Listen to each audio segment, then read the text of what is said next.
আসসালামু আলাইকুম গাইস, সবাই কেমন আছেন?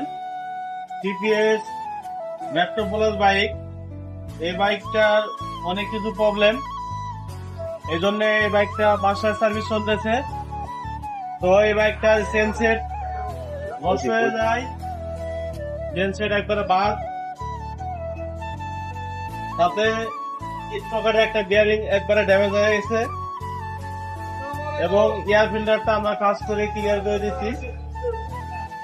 নতুন এয়ার ফিল্টার লাগাই দিচ্ছি, তারপরে ওয়াশ করা হয়েছে, ক্লাচ কেবল একটা কেবল, টেবিলের প্রবলেম ছিল, টেবিলের কাজ করে দেওয়া হয়েছে এবং গাড়িটা ভালোভাবে তেল মালে পরিষ্কার করা হয়েছে।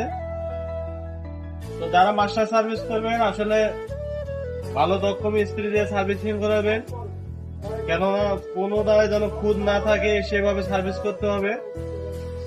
যদি অ্যাকুরেট ভাবে সার্ভিস করতে পারেন তাহলে আপনাদের বাইকটা দীর্ঘদিন চলবে, সার্ভিসিং এর কোনো ত্রুটি হবে না, বারবার সার্ভিসিং করতে হবে না। তো আপনারা যারা সার্ভিস করাবেন অবশ্যই ভালো দক্ষ টেকনিশিয়ান দিয়ে বা ভালো সার্ভিস সেন্টারে গিয়ে আপনারা সার্ভিস করাবেন, তাতে আপনারা বেনিফিট ভালো পাবেন। ধন্যবাদ সকলকে।